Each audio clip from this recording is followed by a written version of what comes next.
Okay, you guys, welcome to a really important chat. That's the word that came to mind when we think about talking about how to help our children focus, how to help our families focus. And if you have had a diagnosis of ADHD in your family, we are here tonight or today, whenever you're listening to this, to talk all about ADHD and what it means to be diagnosed with ADHD or ADD, what it means to live with that, and then all natural tools to navigate that. We are on also, we have a wonderful resource on with us tonight, and I'll introduce her next. So, my name is Allie or Alicia Long, and I am in a 4-year program to become a naturopath doctor. It has been one of the greatest journeys of my life, and I think if I had to narrow it down to what my favorite thing about it is it's every topic we learn about really connects the body for me. So, how amino acids are important to the whole system, how minerals tie into depression, how all the support we never received as children or as women, um, how the things that we experience could just be what we're not eating or what we should be eating. Um, there's so much to it. And when we really start to offer ourselves grace and mindfulness, and start to learn more, when we know better, we can do better. So I'm just so grateful for this journey and that you guys are on with us tonight. I want to introduce, and I'll make sure I spotlight her so she can tell us a little bit about herself too. But before we hit record, we learned a little bit about Kristin Allen. And Kristin Allen is a professional certified life coach. She is an entrepreneur, and her business is called My Best Self Club. She and I just this last past year started working together in the capacity of wellness, which is really exciting.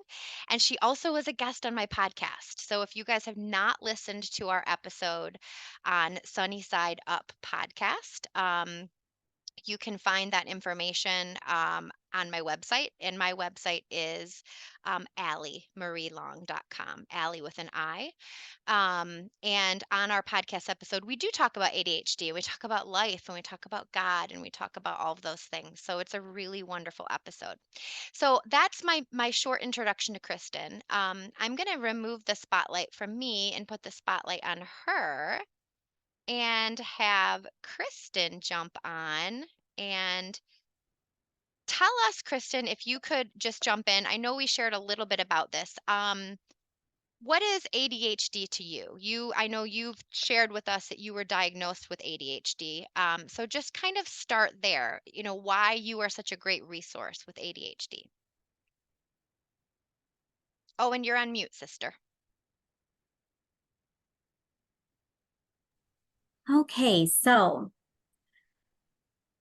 I feel like ADHD and ADD and that topic is really close to my heart because I went my entire childhood without being diagnosed and really had some struggles because of it. And it really kind of took a hit on my self-worth because if you think about your academic life, if you are not successful academically, starting with kindergarten all the way through my bachelor's degree, I was unsuccessful. I did not get good grades, which in my mind I meant unsuccessful. And it wasn't until I got to the real world where all these super amazing things about myself led me to believe that maybe school was wrong. Maybe I was wrong about myself. Maybe I am smart. Maybe I can do good and big things. And so I was thankful for that aha moment that when I got to the real world, and it wasn't just about being able to memorize information and regurgitate it on a test, right? That I could do really great things and I could be successful. So I'm passionate about it because of my own struggle and history with it. But then again, I also have 2 children. One has ADHD and one has ADD. And so I know what it's like to parent kids with similar struggles to my own and also different struggles as well. So I love to help empower parents and support parents and help parents learn more about their kids and how they can, I guess, be the best parents, be your best self as a parent in that journey. So, can you briefly tell us the difference between ADD and ADHD? sure. So, they're really similar to each other, depending on what books you're reading, what podcasts you're listening to, and all those good things, whatever research you're doing. It's really ADD is the most common term for uh, this. Some people have the H, which is hyper, and some people don't. So that's really the biggest difference between the two. ADD and ADHD is the hyper component. Some people can be diagnosed as a combined ADD, ADHD, or both. Um, the other piece of the hyper that might make a little bit more sense to some of you is hyper is easier to diagnose. It's easier to see because it's an outward reflection of the busyness that's going on in our heads. And someone who doesn't have the hyper component, like myself, I still have all sorts of things going on in my head. One of the things that the world in general kind of has mislabeled it as attention deficit, where it's actually not a deficit of attention. In my brain and other people's brains, we actually are just have an attention for too many things. We have too many thoughts and too many noises and too many things going on in our heads. So it's not a deficit of attention. We're just paying attention to too many things at once. It's hard for us to narrow our focus. But it's not that we can't focus, if that makes sense. Yes, thank you. That does make sense. Thank you for just that clarity because I know that question was going to come up. Yeah. Okay, there. Putting me back. So can you guys see me and Kristen at the same time now? Okay, perfect. Um, so Kristen and I were talking about bringing this community together and how we would kind of dive into this and getting into the nuts and bolts. And I suggested to Kristen, I'm a visual learner. I don't know about you guys, but I want us all to picture a bucket. Okay, so we picture this bucket, and like my son has a gluten sensitivity. He doesn't have a gluten allergy, he has a gluten sensitivity. And so this is what I tell my son who's 8, and I say, "You have a gluten bucket, buddy. And when you eat pizza and breadsticks and cake and all of these things that have gluten and lots of sugar and lots of processed junk in them, your bucket starts to overflow and that's when your tummy hurts." So if you go 2 weeks of just eating fresh fruits and veggies and lean proteins and your yogurt and your good for you stuff, and then you have a piece of pizza, it might not hurt your tummy because you don't have a gluten. He's not celiac diagnosed. That's a completely different thing. But I want us all to picture a bucket because when we talk about focus and ADHD and what our children are experiencing, you guys, the world our children live in now is different than the world that we lived in, right? And so we're going to talk about tonight things like electromagnetic frequencies and the classrooms that they're in that have all, the lighting that's in the classrooms. I'm blanking on the names of the lights. Kristen, Are you what talking are the about name? What is it? fluorescent? Yeah, fluorescent lights. Thank you. We've got the fluorescent lights, we've got the Wi-Fi, they've got their cell phones, they've got all of these things that they're tapped into. And this is affecting their focus too, right? So we can talk about diet, we can talk about all the things we're going to talk about tonight, but our children just really live in a different world. Um, we just had another person join us, so welcome to Jennifer. Glad you could be here, girl. We just got started. So, I want you to picture that bucket, right? And all the things that go into that bucket that may be affecting our child's focus and may be contributing to the diagnosis of ADHD. So where I thought we would start is if you picture that bucket, I wanted to share my screen. And Kristen and I both have put together some really amazing resources that we're going to send to you after. and we're going to talk about them on tonight's chat. So let me find my share screen button here. All the buttons we got to figure out, right? Sorry, guys, bear with me. There we go. Share screen. And you get to see my slightly messy desk because I think I'm also undiagnosed ADHD, right? Okay. Can you guys see my screen? Okay, perfect. So this is a tool we're actually going to send to you. And I put together some resources for West Highland Christian Academy, where my kids go to school. One of the social workers asked me to put together natural resources for ADHD, and I found this graphic on Etsy. I can't tell you the exact artist or author, but I'll try to put that link in the follow-up notes. So I give the artist that created this on Etsy, but I think this is such a beautiful snapshot. Natural treatments for ADHD. Natural and non medication treatments for ADHD. Neuroscience has discovered several key brain differences in the ADHD brain compared to a neurotypical brain. And you can see here, like number one, low levels of norepinephrine and dopamine. There are four main areas of the brain where we find deficiencies in norepinephrine and dopamine. The frontal lobe may cause impaired executive functioning, inattention, or problems with organization. The limbic system may result in emotional volatility, restlessness, or inattention. The basal ganglia may cause information to short circuit. And then there's the reticular activating system, which may cause hyperactivity, impulsivity, or inattention. So there's different parts of the brain. If you see like those studies where different parts of our brain light up, all of our brains function differently. Um, Number two here talks about excessive slow brainwave activity. This leads to an underactive frontal lobe and trouble with focus, attention, executive functions. Less blood flow in the frontal lobe can lead to executive function deficits. Reduced connectivity in some areas of the brain, hyperconnectivity in other parts of the brain. And then there's also something called the protein deficiency, which can lead to inattention, distractibility, impulsivity, restlessness, and drowsiness. So that's just like a very down and dirty way to kind of talk about how our brains maybe operate differently. And so, what can we do? What are some natural or non medication strategies to support the brain, to help our kids and to help ourselves, depending on how our brain functions? And so, we're going to talk a lot about these things tonight and break them down. But this is just kind of a really great snapshot.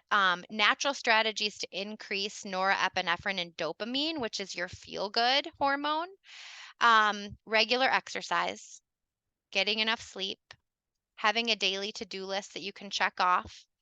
Um, I'm not going to name all of these because I'm going to send these to you guys.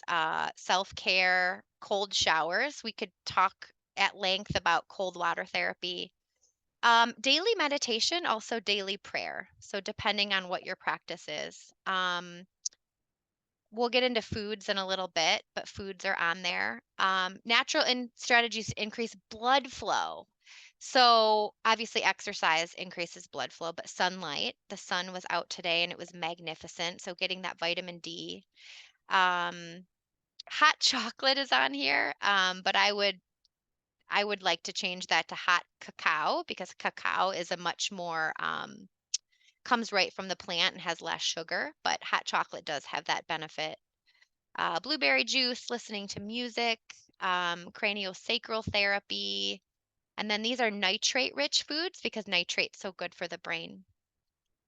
Foods to combat protein deficiency in the brain, lean meats, legumes, and beans. Dairy products, we just want to be careful with dairy because dairy can also cause inflammation, and some people are lactose intolerant. So we just want to be careful there. Fish is magnificent for the brain. Nuts and seeds if you don't have nut allergies.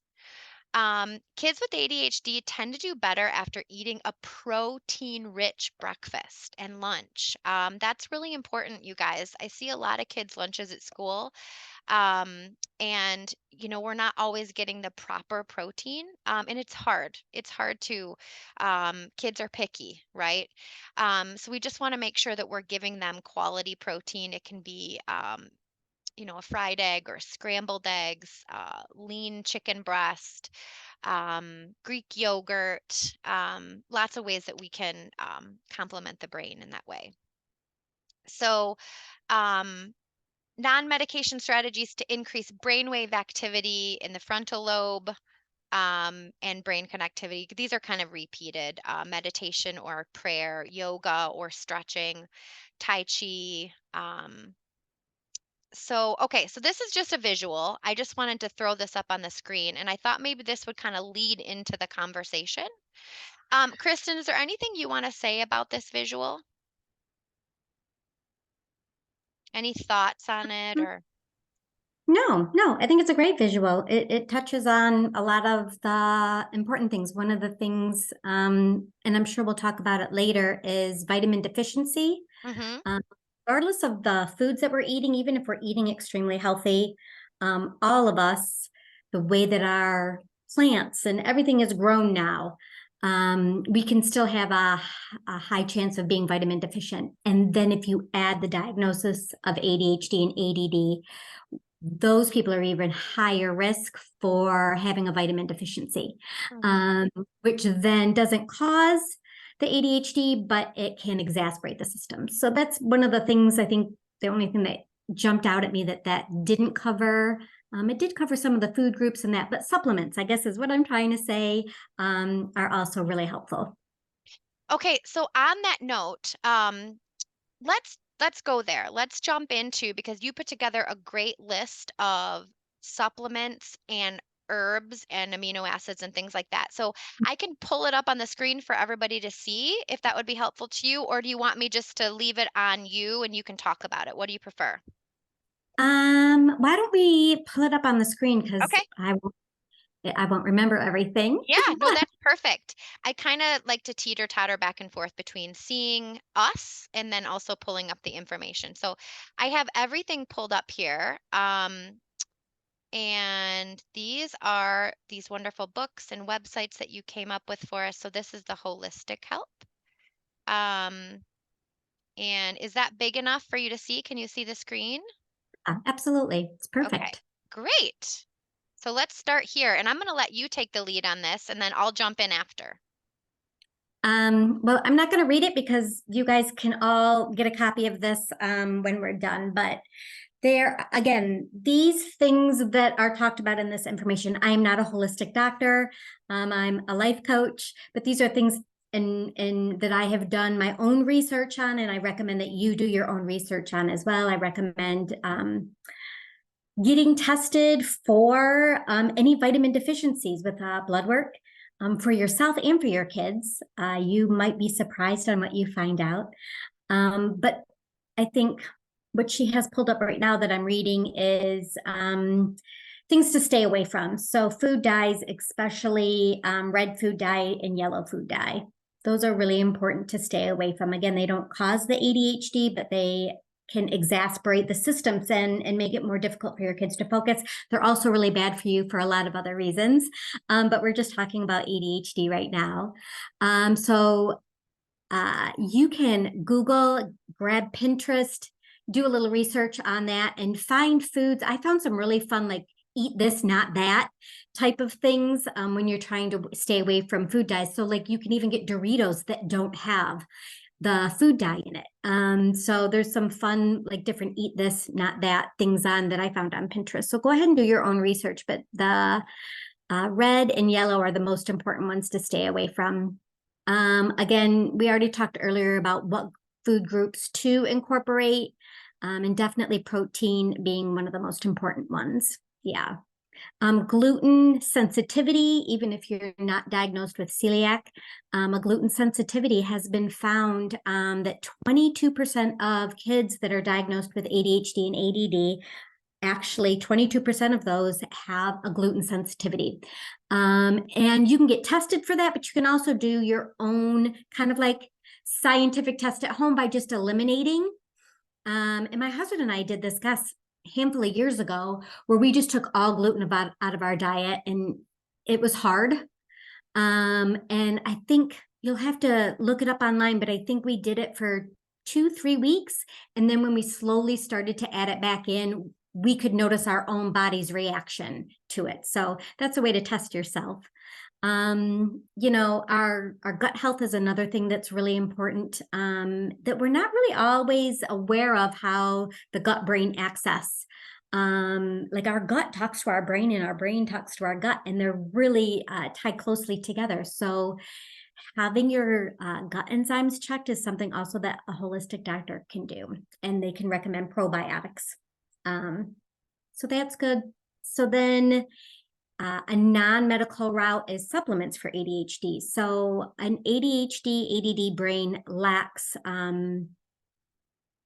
things like dopamine. And then you can also lack these different vitamins, are really common. So the zinc, iron, magnesium, omega-3 fatty acids, vitamin B, and vitamin C. So it's awesome to get tested, so then you know, or have your child tested. And again, that's blood work.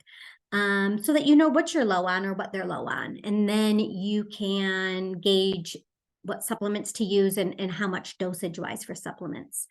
And then there's also herbs, supplements, amino acids, that are really helpful. And again, this is a non-medicine route. And I kind of gave you a whole list of things that are really highly recommended for ADHD and ADD. And I recommend that you do your own research and see which ones fit best for you and your child. But that I just kind of like dumped a whole bunch of everything on there so that you can kind of, again, Allie might know more about these and what's the best fit. But the top 3 or 4, I think it's maybe the top 4, really help produce in a natural way dopamine, which is what kids and adults are deficient in for the most part. And those help create natural dopamine versus a Ritalin or an Adderall that creates a synthetic dopamine. That makes sense? What else did we talk about? Yep, lots of different things about. Okay, so medical but non-medicine treatments. There's cognitive behavioral therapy, psychotherapy, behavior therapy, and then things called neurofeedback, neurostimulation, neuromodulation. So those are all things that you can research and look into for yourself or your child, that will help treat ADHD and ADD. One of the top number 1 most recommended things that I have found is exercise. And whether it is going for a walk, whether it's one of those little tiny trampolines, exercise helps your body produce more dopamine on top of all the other amazing benefits. But if your child's having a difficult time focusing, and let's say you need to go and do and sit homework, right? And you're going to have a half hour, 30 minutes, have them go jump around, grab a jump rope, jump on the trampoline, like, hey, do this first. Is a super great way to get their bodies to produce more dopamine, and the dopamine helps give them motivation, and it also helps give them focus. And my husband is an exercise junkie, so is Allie. It's not all that they want to exercise, it's that they need to exercise. And it not only is it healthy for you, but it's super great for our brains.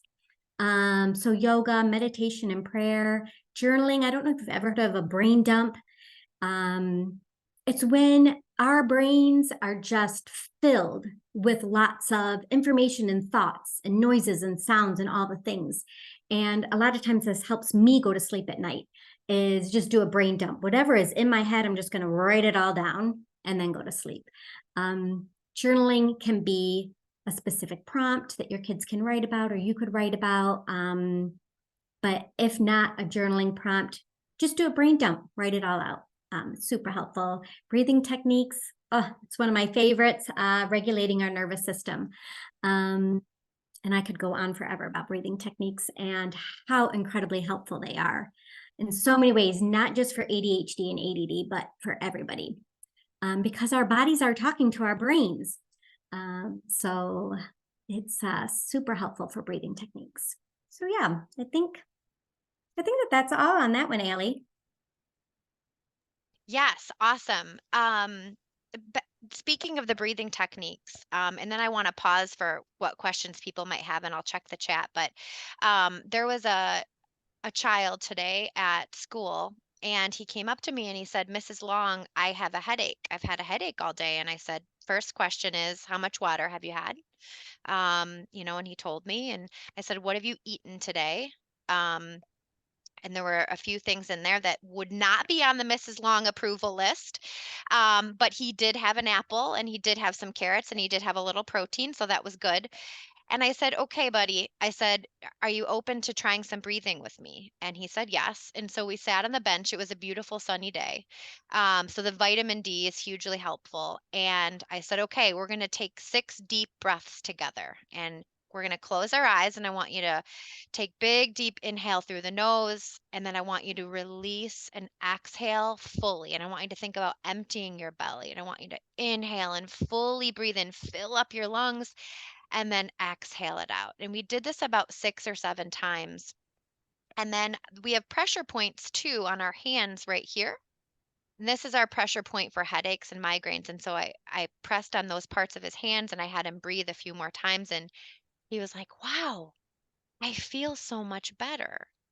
And I'm sharing that story with you because that story ties into when our child comes to us and they're anxious or they're depressed or they're nervous or they're jittery or they're having a hard time focusing. I think just the sitting down and just creating almost like a sacred space of breath for 6 or 7 breaths is so powerful, you guys. It's such a simple tool that I don't know about you guys, but I wasn't really taught that as a child, you know? And I think we need to do it as mamas and we need to do it as parents, but then we can also teach our children that now so that it's a tool in their toolbox.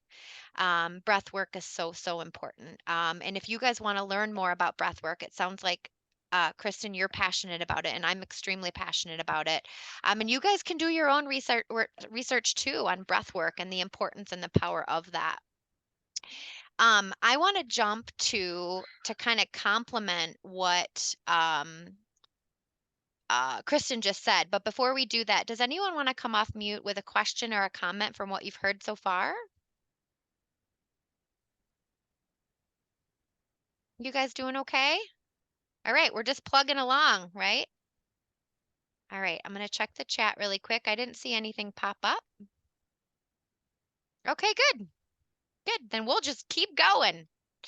All right, back to sharing my screen.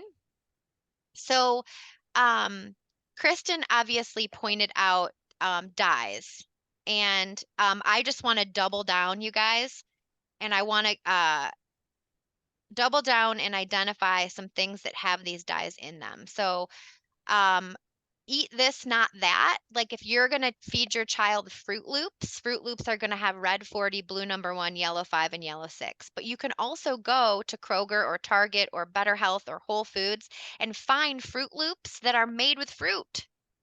It's there, it exists. It might be a little pricier. So if it's not within your price range to buy Fruit Loops that are made of whole natural fruits, then maybe we stay away from cereal. Maybe we stick with our eggs and our oatmeal and our gluten-free toast. Gushers, just don't. I don't. I'm not trying to be judgmental at all, but gushers are not good for our children. And if our children ask us for gushers, maybe we start to show them that slices of apple or even dried mango is better for them than gushers. In my household, we have transitioned over the last 2 years. We just don't have them. We don't have them in the house because it's not good for our children and it can create hyperactivity, whether or not you have ADHD. It's just not a good, real food. Kristen mentioned that they do make Doritos without the dyes. Aldi, you guys raise your hand if you go to Aldi. Aldi is a wonderful grocery store for they do a really good job of providing foods that don't have the dyes. Um, as of lately, I have seen them reintroduce some of those dye foods back in. So you're going to want to look at the back of the package. Also, again, like Kristen said, we are not doctors. We're not saying Doritos cause ADHD. We're not saying that. We're saying they exasperate it, right? Skittles, Hawaiian Punch, Little Debbie's, Cosmic Brownies. Most people that are going to listen to this chat, you guys, I'm so proud of you for being here. And most people that are going to listen to this are choosing not to feed these foods to their kids. Um, but it's the people that aren't going to listen to this that maybe need us to share what we've learned. So just know that too. You can lovingly share this with friends and family and show up to the next picnic or show up to the next family meal with something that's really nourishing and healthy, and start to be that example. Start to make that your testimony. So just know that you have the power, and our goal today is to empower you. Um, so going back to, again, you're going to get all this. So don't feel overwhelmed. I'm going to come back to essential oils. We're not quite there yet. Okay, supplements. Um, I had some mamas ask me, and I keep saying mamas just because I haven't had a lot of dads come to me yet, but this is for the dads too. Um, Mary Ruth's Organic Kids Focus Blend is available on Amazon, and if you click it, it'll take you right to the link. This is a tincture, so it's the droplets. There's also a mushroom complex, which adaptogens are really good for the brain. And when I say adaptogen, I mean like ashwagandha or lion's mane or cordyceps. You start to hear about mushrooms, and mushrooms are an adaptogen. They're very good to calm anxiety and nervousness. This brand right here, My Spectrum Hero, I have heard so many social workers. Maggie, have you heard of My Spectrum Hero? No. It was Samantha. You said you're a social worker, right? Yes, I am. I'm a mental health social worker. My dogs, boys, get away from the window. Okay. My dogs are going nuts because someone pulled in our driveway and backed up. Up, It's enough. okay. It's okay. This is real life, Um, Mama. is a monster. I'm a mental health social worker. Started out in clinical, and then ended up moving into housing. So I have like 33 households, and I help maintain the housing with them, Okay. but I also look at their mental health as well when I'm dealing with them. Okay, so have you heard of My Spectrum Heroes supplement for kids in your line of work? No, no, Okay. I don't deal with kids, so I've never really heard of Oh, okay. this. Okay, gotcha. Okay, perfect. I was just curious, because I just happened to find My Spectrum Heroes, and I don't have kids that have been diagnosed with ADHD. So I've never had to have my children take this, but I've recommended this to parents, and I just wondered if anybody else out there had, as a practitioner, had recommended this. Um, Here's what I love so much about My Spectrum Heroes, and you guys will get this sheet. But My Spectrum Heroes is more than just vitamins and minerals and amino acids. I mean, they have really come up with a comprehensive blend. I know it's hard to see. That's why I'm going to send this to you guys. Here, let me zoom in. Can I come over here? So this blend and their products have acetylcarnitine, which drives healthy fat to brain cells, choline, which boosts brain chemicals, coenzyme CoQ10, an antioxidant that amps up brain energy, um, inositol. Inositol, if I'm saying that correctly, it calms the mood through serotonin, our happy brain hormone. MSM helps the body clear waste. MTHF promotes healthy DNA and nervous system development. NAC, which was also on Kristin's list, boosts antioxidant levels. So they have come up with this product that has all of these things in it. And it's one of those situations where like Kristin said too, if you go to the doctor and have your child do blood work, or you go to a natural practitioner and they do muscle testing, or you find a way to find out specifically what your child needs, maybe it's a magnesium deficiency, maybe it's a calcium deficiency, whatever it may be, you can obviously supplement just that um, vitamin or mineral. Or if you're like, you know what? We're going to start on this because it's comprehensive and see how we feel. Sometimes it's see how we feel. And the beautiful thing about natural herbs, remedies, and things like that is there's no side effects, right? It's not a pharmaceutical. Um, I don't want you to throw your money away. I don't want you just to start buying supplements. So if Kristin and I can be a help to you in where do I even start with this? How do I even know what to give my child? We can help you kind of narrow it down. I feel like I'm confident enough. If you guys wanted to reach out to me, and same with Kristin, to say, okay, Allie, we just received the diagnosis. Where do I go from here? Or can we just take a look at some supplements that might be helpful to start with. So I this, will yeah, go ahead, please. I do want to say that some supplements can have a reaction with other medicines that you're taking. So I think before, if your child is or yourself are on a specific type of medicine, you just want to check in with your practitioner and make sure that the supplement that you want to add in won't have, I guess, any negative effects. What am I trying to say, Allie? Like interfere with each other. Contraindications. Yeah. Thank you. Contraindications. Yeah. No, that's true, especially like I know, yeah, I was just gonna say, um, yeah, that's important for sure. And actually, Beth, I don't know if you're willing to share, but have you been told with Tiff's heart issues, are there things you should stay away from? Like what kind of struggles have you run into? If you don't mind sharing that, I No, think it will help oh, other I don't mamas. mind sharing it all. Okay, Uh, please.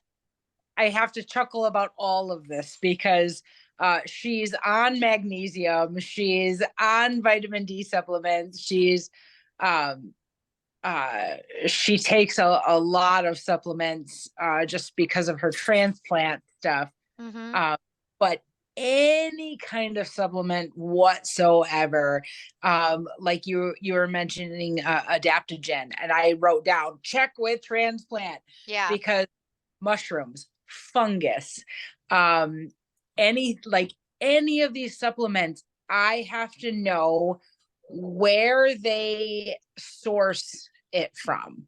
If Mhm. it's based, especially, there are so many like we're not even supposed to have house plants because it affects her immunosuppressant medication, as well as because she's immunosuppressed, she can catch different things that we would never even think of because our bodies just, you know, deal with it and it's no big deal. For her, like the fungus can cause a fungal infection. Like it's really, so anytime we are thinking about anything, if it's an ingested thing, it's usually out because we would have to know exactly where it's sourced from, like each ingredient. And so that becomes a real, you know, a hard thing. But I did find some sticker patches that we've tried just recently, like in the past week, that aren't being ingested, more of a like aromatherapy approach to focusing. I can't say that I've noticed a big difference from them.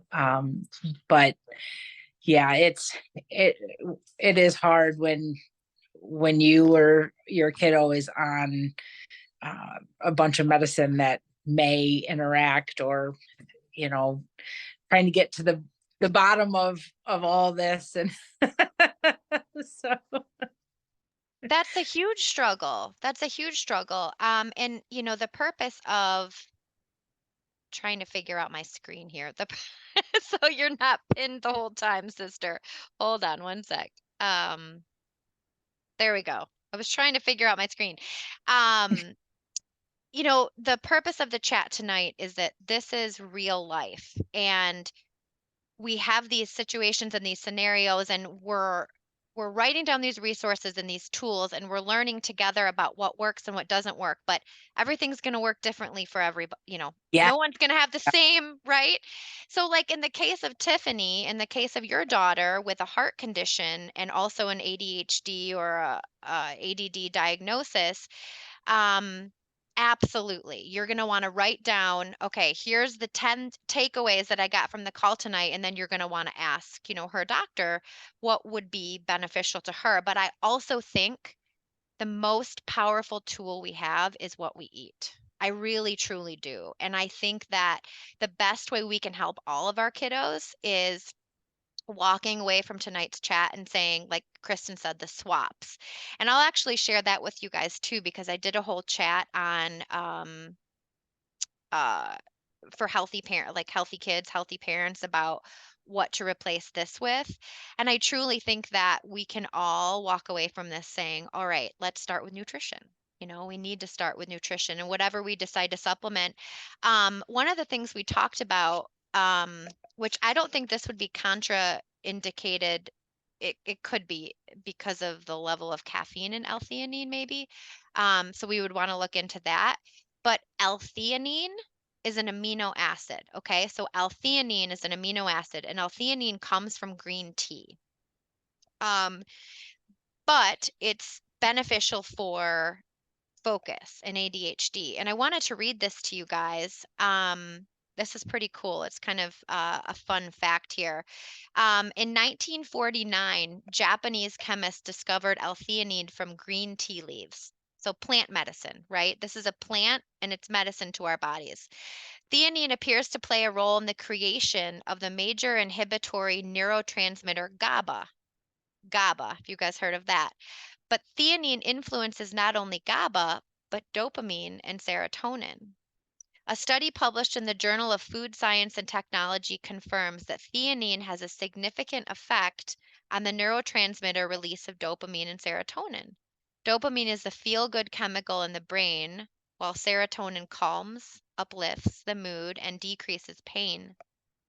L-theanine, stimulates the production of alpha waves in the brain. The highest concentration of L-theanine is from non-meat sources. So your veggies, your greens.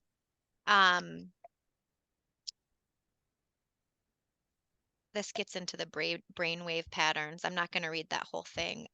Deep meditation produces a state of deep relaxation with alpha waves present in the brain.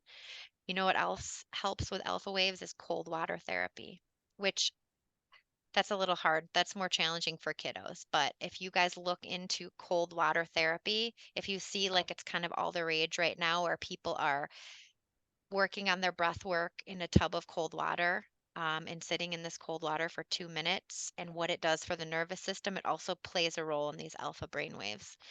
Scientists have been searching for ways to create an alpha state of mind without using psychoactive drugs. 30 to 40 minutes after ingesting theanine in capsule form, the mood mellows, indicating the alpha state is beginning. Your muscles follow suit as your brain changes gear. All right, one more paragraph. Theanine converts to GABA in the brain, making theanine an excellent choice for anybody with anxiety, focus, stress, or phobias. A food source for theanine is green tea. You must drink 4 to 5 cups of green tea to equal 500 milligrams of green tea extract. There's also decaffeinated green tea in capsule form, and that would be a great alternative for those who are caffeine sensitive. So that would be more for kids, right? And so where our research comes in is how can we find theanine in for our kids? How can we find theanine in non-caffeinated sources? And I don't have it in front of me. I don't know which foods offhand have theanine besides green tea. Do you, Kristin? Yeah, so You do? Okay. I don't know food wise, but I do know supplement wise. There are Okay. supplements that have that. One of the things that I wanted to touch on is the caffeine, Yeah, right? please. So with an ADD and an ADHD brain, caffeine often, but not always, often does the opposite of what it does to what they would call neurotypical people.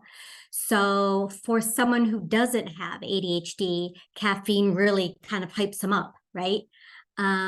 For people who have ADHD or ADD, it does kind of the opposite, where it relaxes them more than hypes them up. So I can take my ADD medicine, which is a stimulant, and go to bed at night. Like I accidentally took it right before bedtime and I slept like a baby. So it can do caffeine, a stimulant, can actually be super helpful. When my daughter was diagnosed with ADHD, I think she was 8. And our pediatrician recommended caffeinated water, which I found at Meijer's.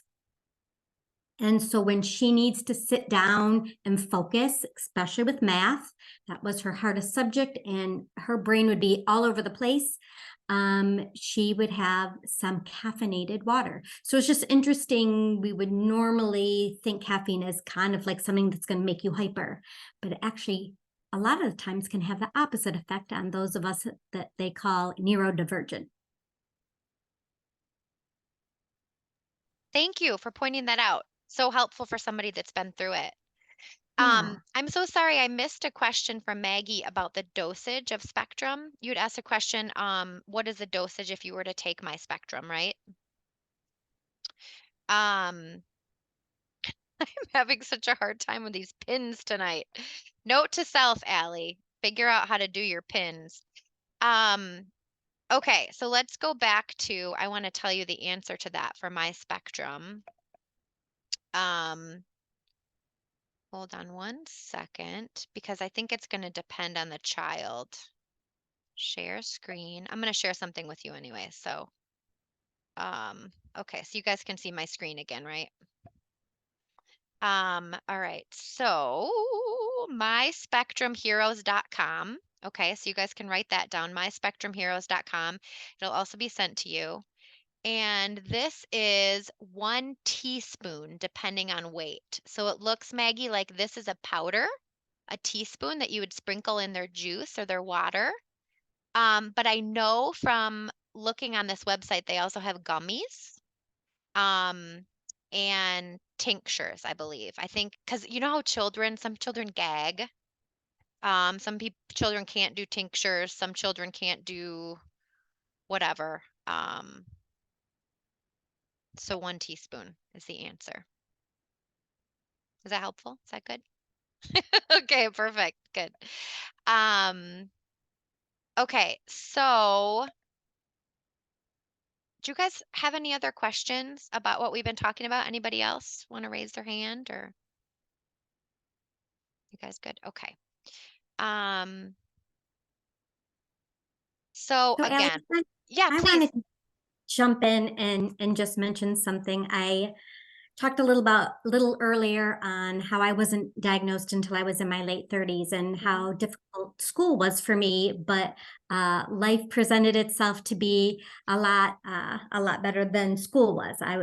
School is not set up for kids with ADHD and ADD. The learning environment and the tools that they give are for kids that are typical. We're a little bit untypical, but that doesn't mean that we're bad or that we're broken.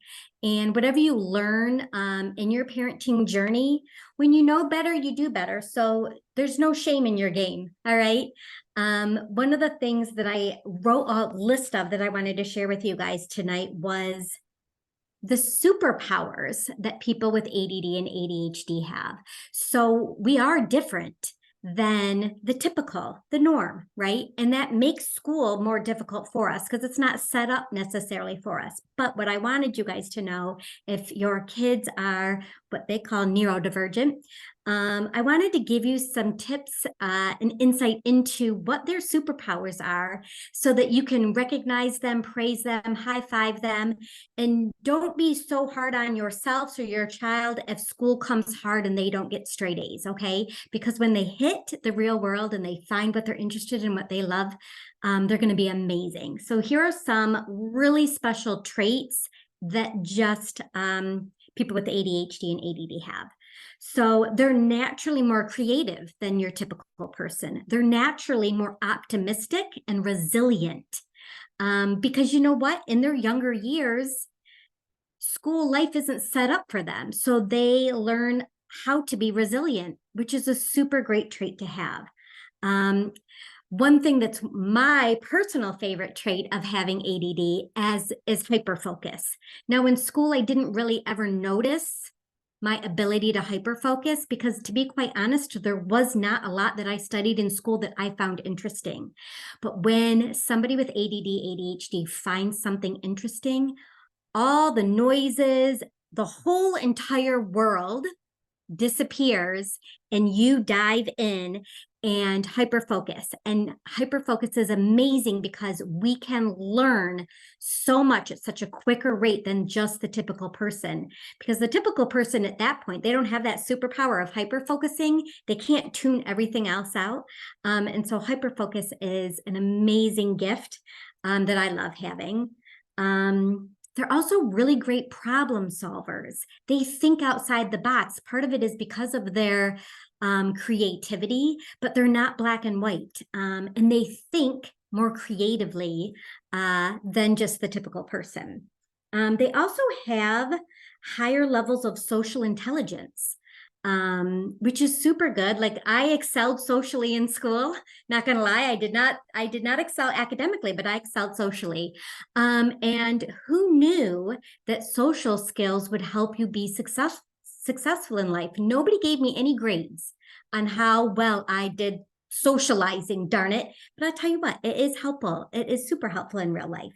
So anyway, they are more spontaneous and more courageous. Now, sometimes we can look at that as being, oh my gosh, they're hyper and they're out of control, right?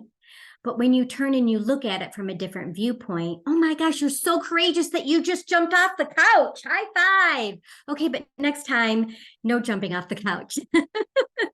Right? We have a high amount of energy. So how many times, so I don't have the hyper component, but how many times in my daughter's 21 years of life did I say, oh, if I could just have a little smidge of the amount of energy that you have, that would be wonderful.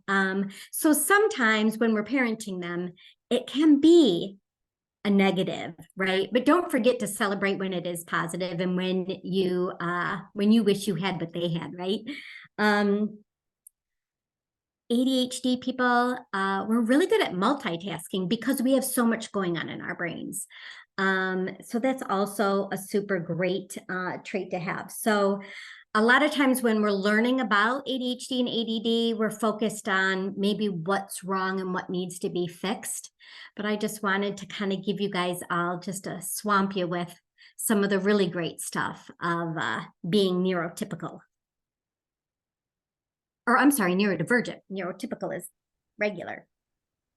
I think that was my favorite part of the call so far because no, I do. I love that you're so right. We're being solution focused. We're talking about how to fix it and how to help it, right? But what about the beauty of it?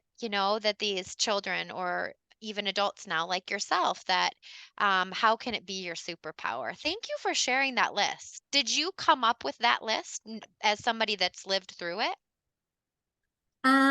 It's not my own list. Okay. So I like to hyper focus on things that are interesting to me. So I Yeah. just took it live there on the internet and all the books and things that I read. Okay. Um, is kind of how I compiled the list I that I love wanted it. to share. So it makes me want to jump in, you guys. Anybody on the Zoom tonight, what are some challenges you have as parents that we can talk about. If anybody is feeling bold enough to share, I think just by speaking your truth, we can all kind of rally around each other. What are some challenges with ADHD or focus or school or whatever it is you're experiencing? For me, it's because I'm sure as a kid I was like, shh, sit quiet. I was like her, probably. Hmm. And so was my husband.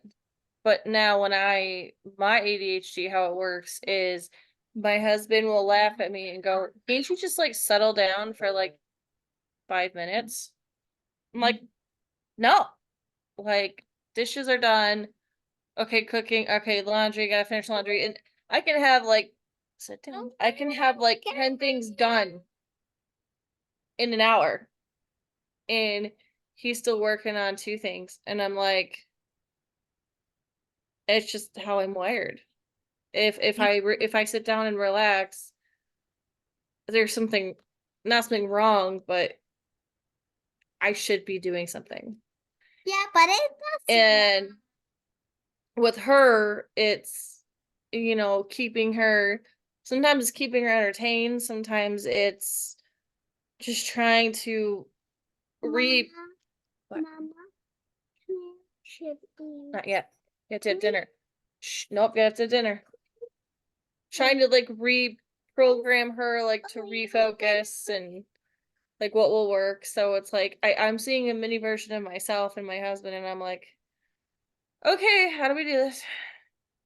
Yeah. So Samantha, one of the tips that I can give you to help her focus if you really need something for her to focus on, and this can work for any age.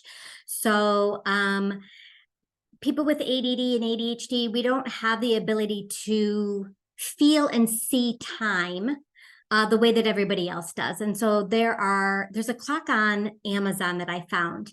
And so it visually shows you, it's kind of like an analog clock, and it has this big red piece to it, and you can set it for 30 minutes. And so the red like does all the 30 minutes. And so then you can visually see your time ticking down. So if it's okay for 10 minutes, I just need you to do this, whatever the thing is, and they can and so if you just verbally tell them that, oh my God, 10 minutes. Because to them, that feels like 2 hours because they can't visualize it. That you saying 10 minutes means nothing, but all they're going to do is, I'm very dramatic like my daughter. All they're going to do is be like, that's way too long. You could say 2 minutes and that's going to be way too long. But if you show them the 5 minutes on this clock, that ticks down the 5 minutes and they can see it getting smaller and smaller and smaller, then they can feel and see time, and it's not hard or dramatic at all. And then you're given high fives and given a 10-minute break, and then we're going to move on to the next thing. And then let them set the clock if they're young like yours is. Okay, we're going to do 10 more minutes. Let's do the countdown and that type of thing. So when they can visually see time going by, it's so much more helpful because they can't sense time, and 2 minutes is 2 hours to them. I love that option. I have never even heard of that before. Um, Yeah. Sam, what do you find? You said you feel like you're looking in a mirror. Have you heard of that clock, or what do you find is helpful with Lahua for you? Um, the the sitting pad, the the sitting pad, the weighted blanket. If she has a weight or some kind of blanket on her, she feels more centered. And um and then haven't got tried the headphones yet, but I got headphones where she can kind of tune out sound and she can kind of tune out, background noises. So we're starting with that. But even when she gets frustrated, she'll be writing and she'll get frustrated. And I will be like, okay, I'm like, I'll tell her take a breath. And then I will I will write it how I want it to look. And I'll be like, try and get as close to this as you can.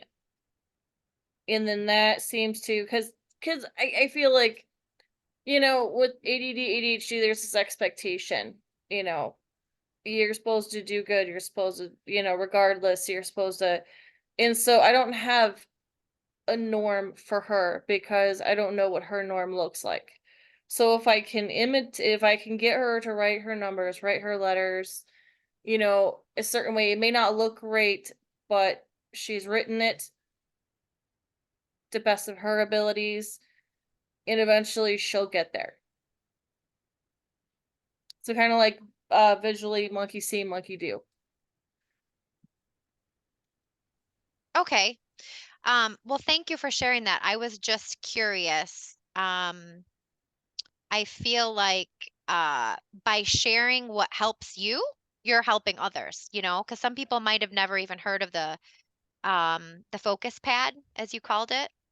Um, so I want to ask you guys this too. Again, my children have not had a diagnosis of ADHD. Ironically, several years ago, postpartum, after my 8-year-old was born, I went to see a psychiatrist for postpartum and he gave me Adderall for he's like, I think you may have ADHD, and that's a whole nother story. But so I've been on this journey of trying to figure out uh, you know, what exactly does ADHD look like in an adult and a child, and how do you know if a diagnosis is correct, and those kinds of things. So I've noticed with my own children, and tell me if this is a helpful tool or if you guys have done this. I'll say, please go put your backpack away. No response. They're children, right? Like they're in la la land. Please go put your backpack away. And then mommy starts to get angry because mommy has asked 3, 4, 5 times, right? Please go put your backpack away. So I have found this tool for myself where I stop what I'm doing and I hold their shoulders and I look right them in the eyes and I say, mommy asked you to go put your backpack away. And it's that connection where he goes, okay, I need to go put my, but it was almost, I don't know if it's the visual or the interaction or what the psychology of it is, but just me speaking to them isn't getting anything done. I have to physically stop, put my hands on the shoulder and then calmly, nicely say, please. And I feel like maybe if I could do that the first time, it would be helpful. Um, so that's been a tool for me. And then even being a teacher, I practice that with the kids that I teach too. When you're not getting a response, it's that calmly, quietly, the physical touch of it, and then you get the response. So the touch makes a huge difference. The Yeah. huge You notice that too? I Yeah. do. So my son is ADD, so he's inattentive. So his busyness is all going on upstairs in his head. Mhm. Um, so what happens when you touch them, imagine like a top spinning, Yeah. right? And so he's got 50 thoughts going on in his head, as I do normally as well.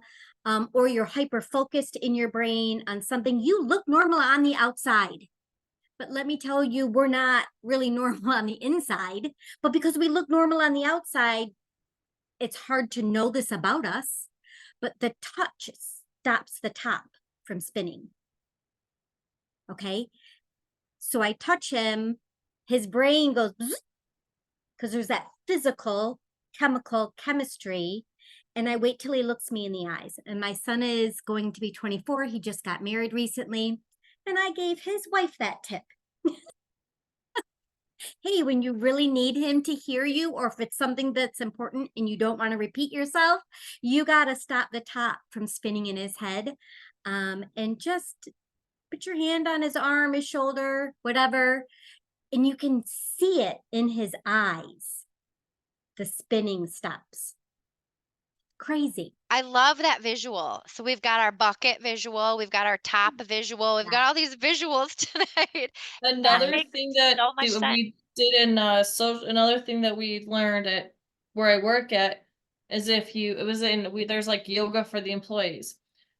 And one of the things is watching your breath and putting your hand on your heart like this and just setting it there and then letting your body feel. And if you close your eyes when you're doing it, you soon realize you're not sure if that's you touching your chest or someone else, because it puts a different feeling on it. So that's another.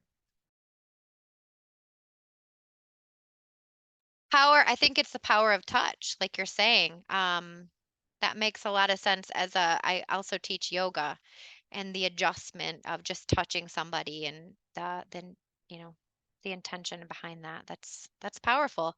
Just as powerful as the breath. So we are a little over an hour.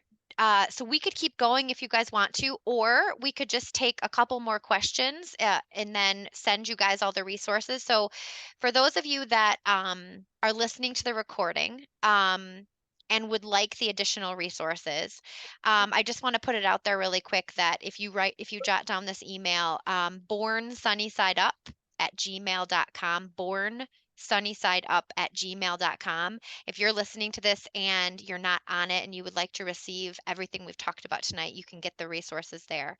Um, a question. Yes, Jen. Can you take yourself off mute and ask that question? That'd be great.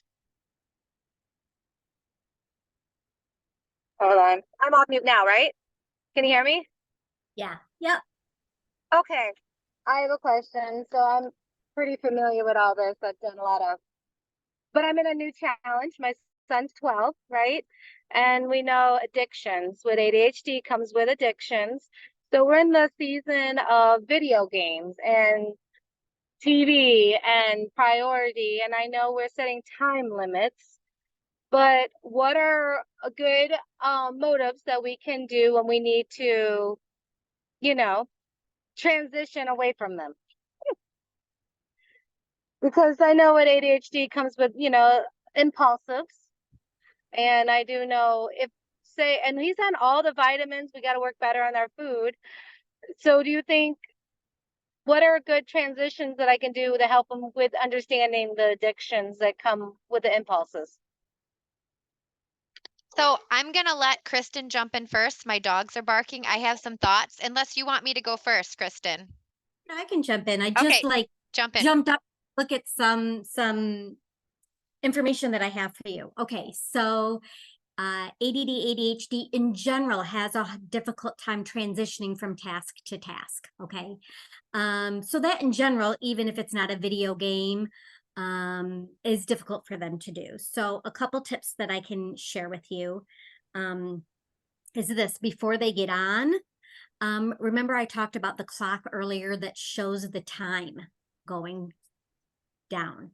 So the clock that I use on Amazon, I think it's called TikTok. I can send you guys the link to it so that you can see what I'm talking about. It does 60 minutes.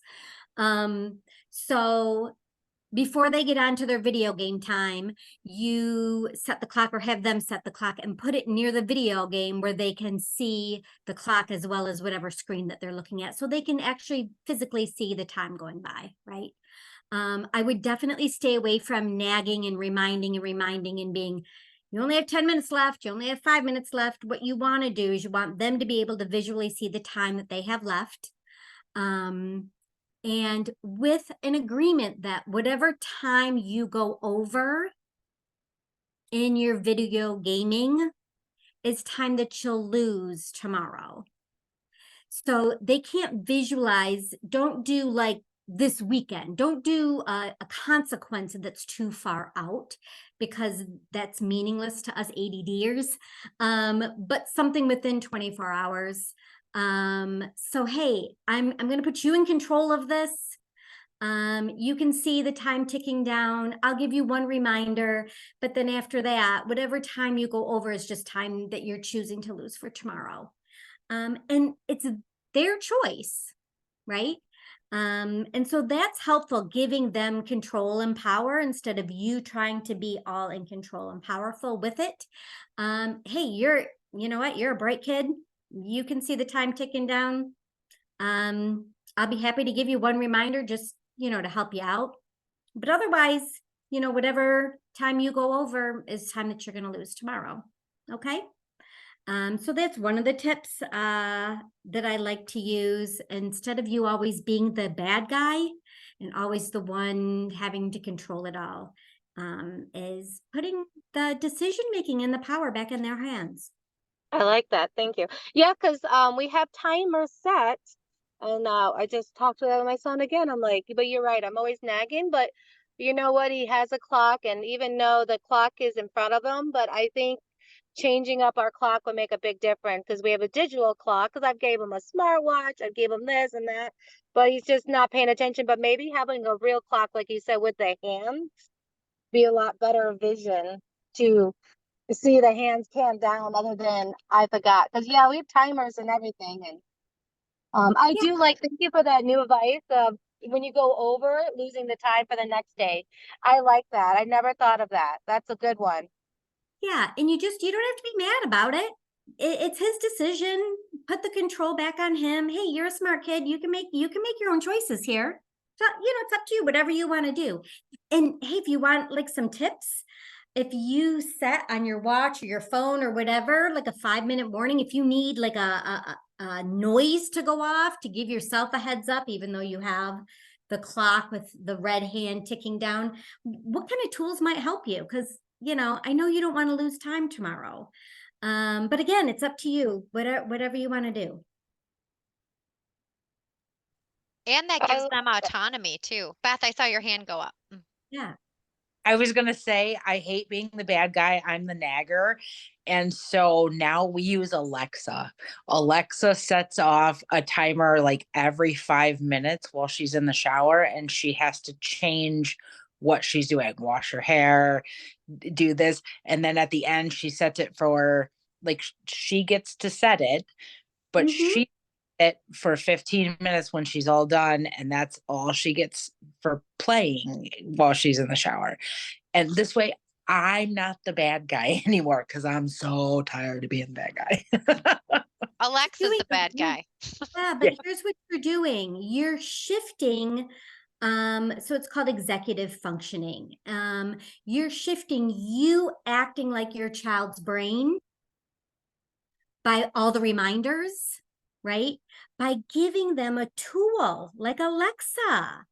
And so that will help them so much when they go away to college and when they're all grown up like me. I need the tools. My mom nagged the crud out of me growing up because she didn't know not to nag the crud out of me because my brain in its executive functioning feels like it needs all the reminders. But Alexa's a tool. I just wrote it down on my piece of paper. Thank you for that.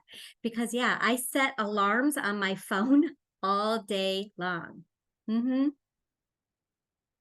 I love that. We learn from each other. Um, Yeah. Jen, I wanted to chime in too to your question, because I think our boys are similar ages, our kids are similar ages, 8 and 10. How old are your kids, Jen? Oh, Kyle's 12. What Oh, Kyle? you're Kyle's mom. Yeah, I'm Kyle's mom. Thank you for the connection. Okay, thank you. I didn't realize that because I just see your picture. Oh, Okay, that casting, dropping him for Boy Scouts in between. I showed up at the oh, school, and that's why I got late. And thank goodness, one of the teachers let me in and said, "No, it's on Zoom," and then gave me the link. So that's why I'm so behind because I oh showed my up. goodness, I'm so sorry about that. Yeah, I sent out a message about us moving to Zoom. I'm Yes. so sorry about that. Well, I'm glad that you made it. Oh no, you're fine. I've been listening to a lot. I mean, I would say everything you guys have been talking is very accurate to everything that I have learned. Oh, So good. Oh, good. nice Well, my to my learn. only other recommendation for the video game thing is I have two things to say about it. One, know your kid. Because we have tried, I bought these little punch cards off of Amazon and they've got 10 punch holes. And so we tried the your earn your screen time, and it fell off very quickly. We realized with our kids, it wasn't a good tool, but I've heard other moms where the punch cards work where they have to earn it. Instead, what works for our family, and again, this just goes back to knowing your kid. What works for our family is they only get video games Friday, Saturday, and Sunday. We were so tired of dealing with the headache of, oh, well, you can have 5 minutes if you do your homework. Oh, you can have 5 minutes if you feed the dogs. It became this like bartering system and it didn't work for our family. And so I just want to say know your kids because you may try the punch cards and it works beautifully. Um or it may not. You need those other whatever system works for you. So don't give up on the system. Don't give up on if one system doesn't work, just know that there's another system out there. So, and I don't know if that directly ties into ADHD kids, but I think to some degree, all of our children suffer from, focus and staying on task. That's what I'm trying to say. Yeah, So, goes in hand in hand. hand in hand. Yeah. Yeah. Yeah, I mean, yeah, Alexis is amazing. Google's our referee. And we set alarm. He has to come out of his room and get it. But, you know, I like you said, I like the rollover time. I never thought about that because he's been disrespecting his time and we've been being the bad guy and there's been an argument or I wish Kyle was here just to hear that. I just dropped him out of the car when you just said time limits. We did finally set a time on it, like cut out. Like I do mistake of having control and then you wrapping back control and they don't like that and it's been exhausting taking in the control back but trying not to be controlled. But I thank you for the clock vision. I will use that because I know he needs to be more accountable for his actions at 12 and because right because I was writing in the comments when you talked about superpowers. I tell Kyle all the time he has amazing superpowers and I encourage him all the time. And yes, the school system doesn't see the superpowers in our kid. And it's sad because they are busy, but they are so special. Yeah. Yeah. I was going to say that, when you're talking about all the vitamins, I've done a lot of great vitamin choices, but I can never say it correctly. There's one of these in these multivitamins and in that health, I think it was in with the other one, starts like insules or something like that. It's like it helps with the growth and the thyroid. I find that one interferes so mad with if you're ADHD, if you give that one, there's a quick bad trigger. I don't know if you ever tried it, but Yeah. uh Okay. it's Yeah. They really call it bad. Encol or something. It's like Yeah, IN. yeah, that's Yeah. the one. Yeah. And Yeah. that one was not a good fit for you guys. No, no, and I've been trying like as the reading because I do a lot of other groups and magnesium, zinc, and lots of we do Young Living, the super B vitamin. I saw you talk about the oils, but that is the B complex we've been giving him with the magnesium, the G one, with the what a big difference of his focus started ramming up really good. But yeah, it's expensive. It's like $30 for that B vitamin, but that B vitamin complex is so pure and clean. And but the other ones I found have that ingredient, but I saw what it's doing is affecting the thyroid, right? The hormone gland. Well, that's interfering with the way they're wired. And Yeah. Kyle's my coffee date. We have coffee all the time together. He drinks coffee and he is down like so many notches. Yeah, Yeah. coffee and green tea is amazing. And matcha is a really good one. Oh my gosh, that's Mhm. so good to know. You Yeah. just know your kids so well. I give you major high fives, mama. Absolutely. Well, Wow. I do brain balance. So I don't know if you're familiar with brain balance and learning about, like I said, and the importance about it was learning all the nutrition to it. And then it's all about taking the hard road, right? What works, what doesn't work. And you have to have that waiting period to find out if it's working or you notice if it's not working. Arugula root, like you said, is amazing. We give him that, and that really helps him with the anxiety level and calming down. I You don't said know. aruga root? Yes. The aruga root. Okay, that was on your list, Kristin, right? Don't forget, I could say things totally wrong, but you were talking Yeah. about like it's into the brain, and it's a great thing that we've talked about too. But yeah, I was just saying like there's some that messes with the hormone functions that I found playing with vitamins that turn really ugly, and you can see it in your kid when there's anger and rage and behavior that's unnormal. I don't Yeah. like it. But I thank you for the advice because that's where we're at in the season of video gaming. Ah, no, Because for it's sure. eating so much of their brain cells and they're making it where they can be creative, like like you said, they're creative now and there's so many games that they're using kids with their superpowers to be creating their own worlds and being creative and drawing more people into their world, but that's not the right creatability sometimes either, I find. Well, and what about friendships? Because again, our children are growing up in a world that's different than we did, and their connections are through video games. Their connections are from social media, and it's like these are not real connections, you know? So this is a parent-wide discussion, whether you have ADHD or not, but how do we have those conversations with our children, like the addiction part of it for sure, but then also the connection part of it and the social part of it, and teaching them how to actually go out and have a relationship. Yeah.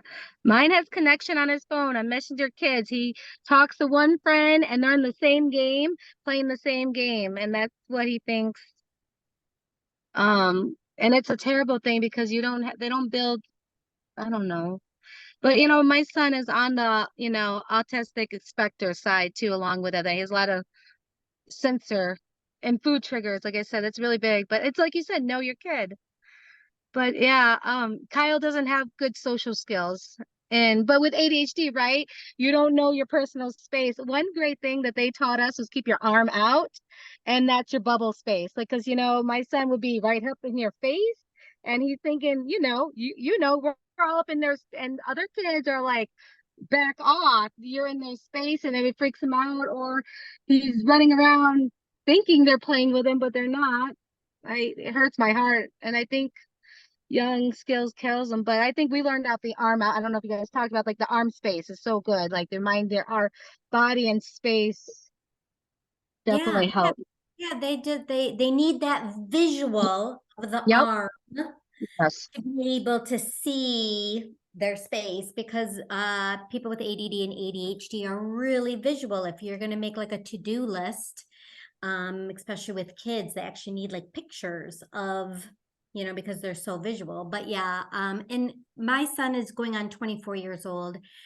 His social preference is online, and I think that it is the way that our world is nowadays. Not that we need Yeah. to give into it completely.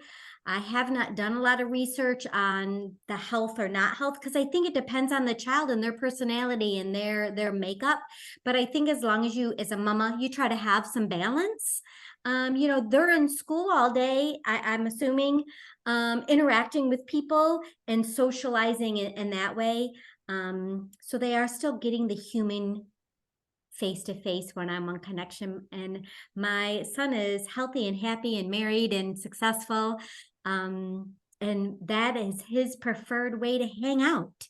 He doesn't go to the bar on Saturday night. You know what I mean? He meets his buddies online. And I think it was his 16th birthday. It was a BYOL party, a bring your own laptop. And Oh, they sat around my kitchen table, all these boys with their laptops, playing the game online, because they're nerds and they loved it and they had a blast and they were in the same room. You know what I mean? And so, yes, a balance, but try not to worry too much. So far, so good. My boy's turning out okay. so what about no? I'm just curious. So the ADHD, I know it has to do with a trigger, but I felt like we have to exercise no, like, talking with food. Like even with a no, with a great why we're saying no, but like the trigger of a no, right, has a reaction. And thank goodness I'm where I'm at. I can handle his no, and I can handle his reaction, and I can handle the pause. And then thank goodness me and my son have a really good relationship because we've been through a lot of this. And I do know I'm trying to say yes more, but right, it rubs you raw with a relationship. If we're talking with mom and children, right, you gotta be the bad guy, and they don't like hearing the no's. And I'm at pre-puberty, right, at 12. So how is a better word if I read all these wonderful books to address my no's without coming out and saying no? Is there a way I can soften around this? Yeah, so give me an example of something you would ask him that he would say no to. Um, What would he say no? I don't know. He's pretty good at doing what I want him to do. I mean, because well, we could say no in the shower, but that's not an option. But there's been a time where he would say no in the shower, but he knows that's not a strong debate. Like we follow through on it. I guess our rules, maybe no, like we have a no, like violent video games, no on this. And I think as a parent, my no's for our reasons. And then he's debating me on those. Oh yeah. So my son, for the majority of his life, all the way up until he was about 18 or 19, I would say save it for the courtroom. Okay, so just stand firm on your no. There's no discussion, there's no argument. Okay. And so the way that I stopped the debate with him, Yeah. and I read this in a book, because like you, I like to deep dive into everything. And this drove him crazy, but it works like a charm. I love you too much to argue with you. I love you to argue with you. I love you too much. I love you. And that's all you say. Period. Okay. End of story. Like when my things are non-negotiable, my son loved to debate everything. And he's smarter than I was at like 8 years old. He's wicked smart, right? So I had to find a way to not debate, because he'll outsmart me. So I love you too much. And you can't be mad when you say I love you. I always like to find tools that helps me parent in a non-angry way, because I don't like to be an angry person. So anyway, I love you too much to argue with you. And he knew as soon as I said that he was getting nowhere with me, because I would just start shortening it. You know what? I love you. I love you too much. I love you. And he's trying to talk circles around me. It just doesn't work. And I'm not angry either. That's good. I love that. I love that. And I will add to it too. Again, know your kids, but what works in our household is I see you or I hear you. Because by acknowledging, no, no, no, I'm not getting in the shower. No, no, no, I'm not doing my homework or whatever it may be. And now we know it's non-negotiable, but I see you or I hear what you're saying, and I know you would rather play video games. It's something about them knowing it. We actually do hear them. We Sure. actually do see Really them. does. We're acknowledging their existence, but the Yes. answer is still no. And I Yeah, actually I found love that it. in my marriage too. Yes, In my me too. marriage, if I've started saying to my husband, I don't feel like you see me right now. I don't feel like you're listening to me, you know? Or I say it back to my husband, I see you. You know, we kind of joke with each other now, but it works with kids.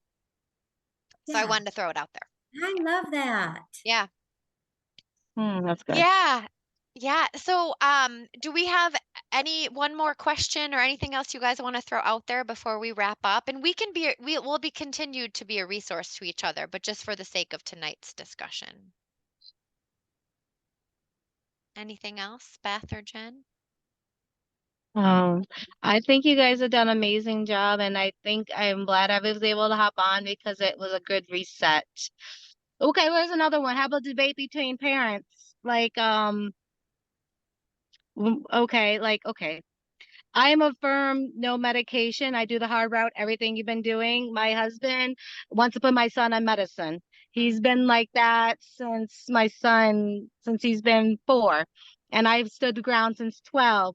And now he's throwing in, and then he's kind of work a little bit against me by working with my child, saying, well, maybe I need this to focus. But which my son, we've done the vitamins, we do the right thing, and I'll even check on him, and he knows the difference. But if he doesn't take his vitamins and doesn't eat the right food, he'll come to me. He's like, yeah, mom, I didn't take my vitamins. I feel it. Like he knows the difference. And even in school, checking in on him, like they can see when he's on and off, and even though it's vitamin supplement, but I don't want to be, I know the route I'm doing, and I don't want to convince him any other ways, but sometimes I get the guilt And for. so why does your husband feel like that he should be on medicine? I think because he sees other people's stories and their kids on medicated, and they are like the calm, still non-moving, and our kid is busy. And Wow. I let him be who he is because God created Kyle perfect. And yes, and I know there's days I need my vitamins, and I've been prescribed Adderall, I know the fight too. But Yeah. I also know if I don't take care of myself, I am busy as well. So I So think it's important Kyle feels what he's feeling so he knows how important it is to take his vitamins and eat the right food and do things. But in a marriage, it is hard some days with a counterpartner that's pharmaceutical too. I should also say he's a very strong pharmaceutical guy versus the healthy route. And I just want to have a good balance because my son's been in that fight for a long time. So does your husband feel like the vitamins aren't working well enough? My opinion, I think he sees the kids that are on medication that are like Trink, that doesn't move, doesn't talk, and that's still.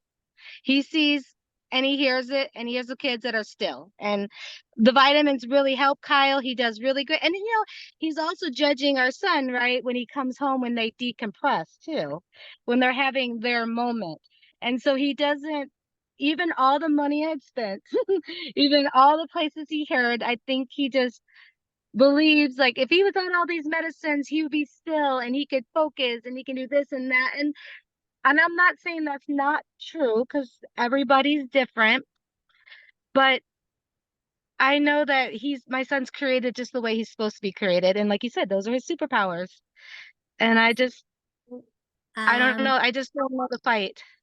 But how does your son feel about his hyperactivity or difficulty focusing on or off vitamins? How does he feel about himself?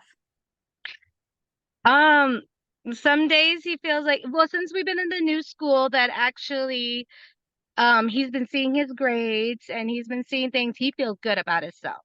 I think he's been feeling really good about his grades, been feeling really good. We see the areas that he needs to focus on. He's always been busy in school, so I've always had like the IEP that allows him to have movement, that allows him to have visuals. Um, in the new school now, I believe, I mean, nobody's really said anything, but I think the new school structure is really well for him. I mean, we had regression. That was really bad. We almost were kicked out a couple times. Um, but we're past regression, which with that brain from changing things up, it was really bad. But now it's like amazing difference. But he has movement, but that's what they're, ADHD, we're moving. And he sees it if he was on Adderall, just like you talked about, if I would just put him on Adderall, he would be still. He wouldn't be moving. And that's the debate. He just wants him still, I think. So I think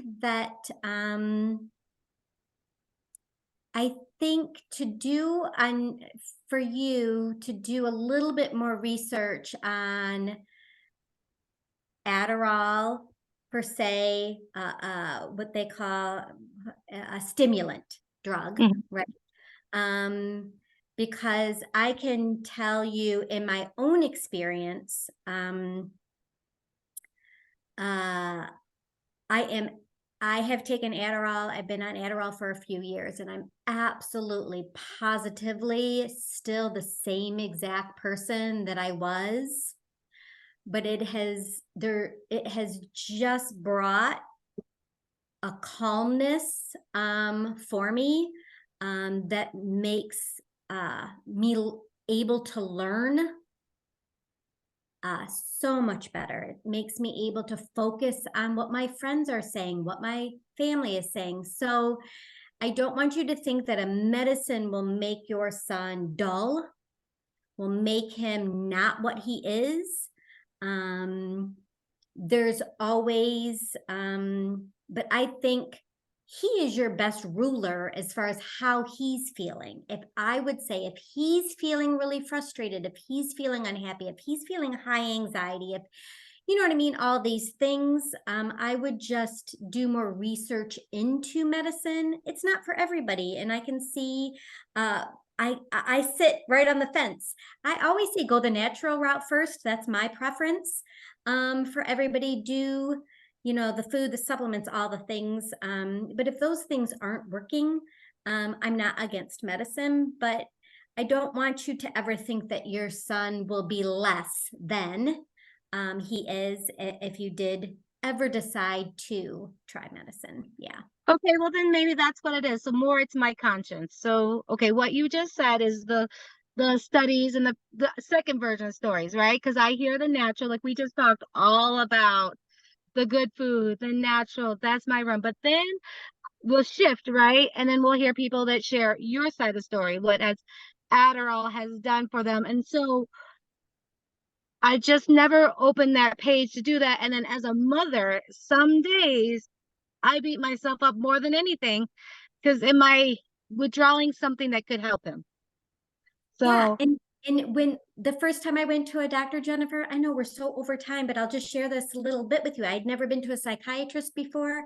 I thought our world was over medicated, and I thought doctors just handed out pills like candy. And I went into the psychiatrist because I had done absolutely everything for 2 years, and finally he was my last stop, right? And so I go in and I tell him how I feel about medicine. And I tell him, I feel like our world is over drugged. I just give him the business, right? In a nice way, because I'm not a mean person, but I was like, da da da. And he said, if I just wanted to write you a prescription, this appointment would be 15 minutes long. He's like, we're gonna, we just spent an hour and a half, da da da, all the things. And so we had a good conversation. And so for me, in my experience, medicine has been absolutely a huge positive life-changing thing for my anxiety, for my ADD, all the things. My daughter, who's going to be 21, she still does not want any medicine at all. It's her choice. It's her decision. I'm respecting that. And if she ever gets to a place in her life, she knows holistically things to do. She knows medically options that she has, right? And so I respect her wishes. And her whole entire life, she's never wanted to be on medicine. So it is. I like that your son is 12. You can have the conversations, you know.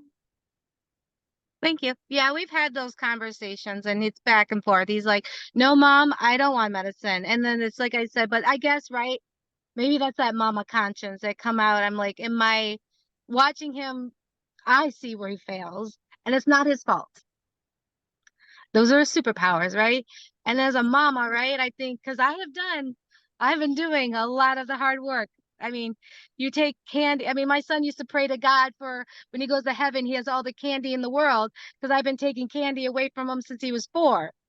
And Yeah. finally, I prayed. I'm like, God, can you help him with his sugar and candy? And he did. He started, so we allowed to have treats here and there because I realized, I don't want him to think heaven should be filled with candy, I want him to enjoy the great life here. But then he knows the difference what he feels. But I just, okay, thank you for that. I just going to continue keeping the route and we'll just have one day another really deep talk and we'll see where he stands. Yeah. And again, do some research and homework on, what long-term, and here's the problem with research. Also keep this in mind. Like I can remember my first baby and I gave birth and I wasn't going to give him cow's milk when he was 1 year old. I was going to give him soy milk and this was, 24 years ago.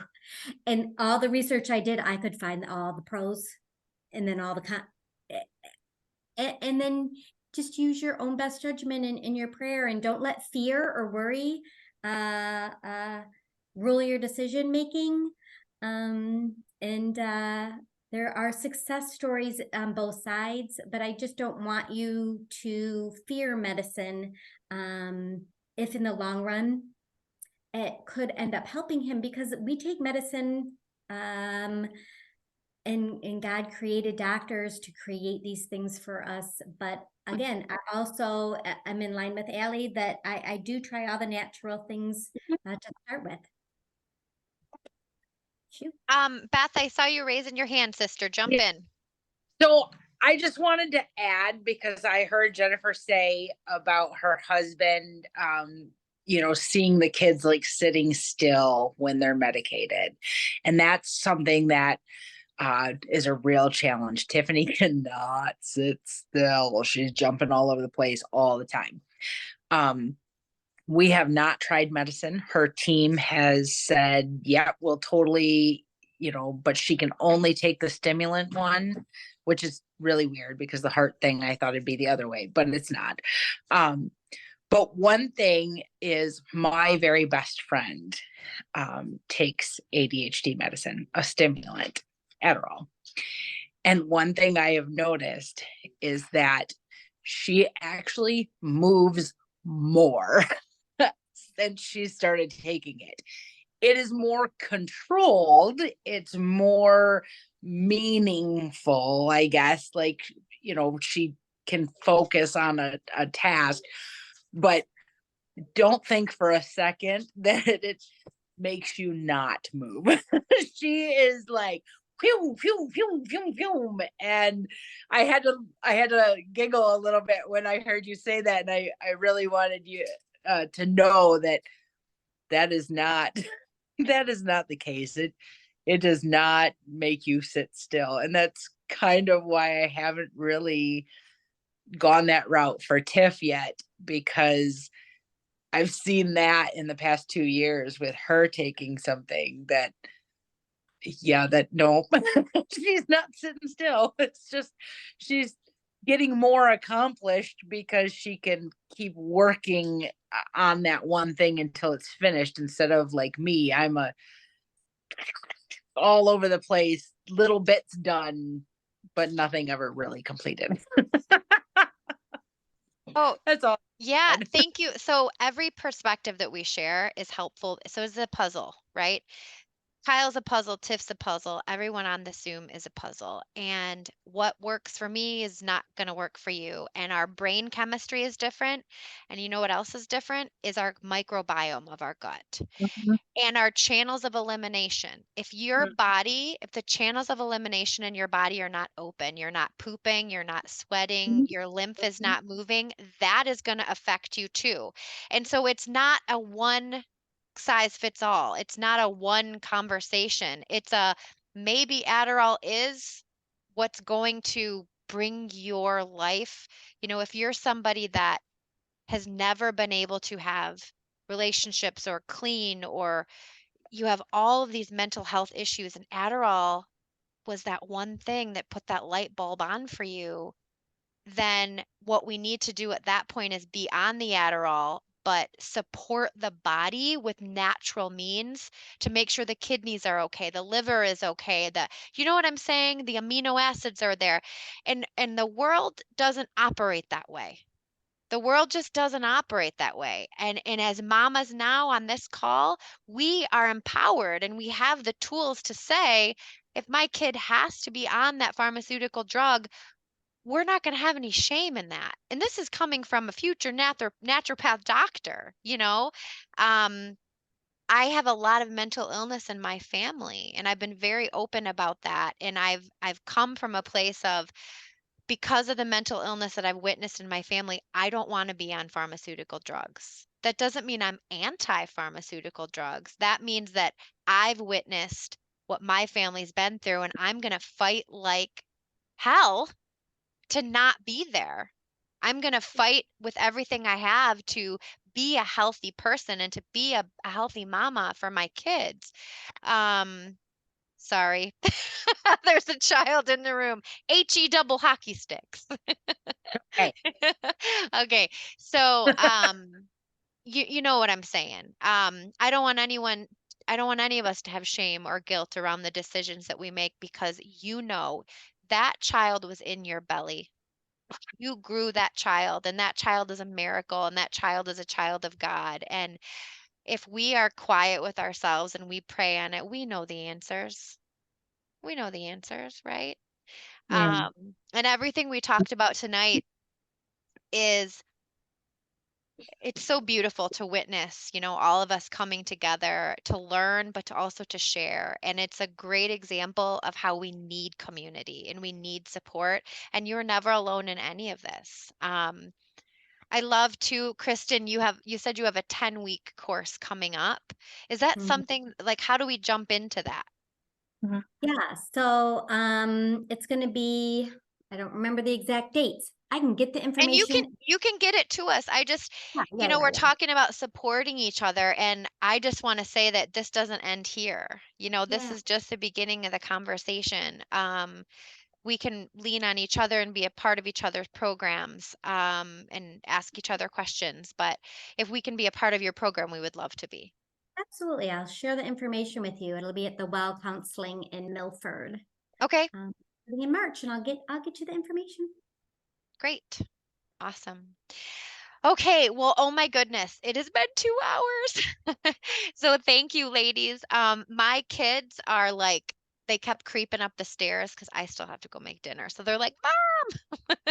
So I'm gonna scoot off the call. But if you guys have questions for me, you can find me at the school. You can email me.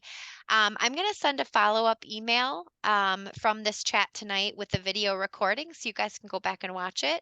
And then all the resources from tonight will also be in that email. So Awesome. Good to meet you guys. thank you so much, you guys. Thanks for being here. Nice to meet you too. And nice to see you ladies that I know. All right. See you later. Bye. Thank you.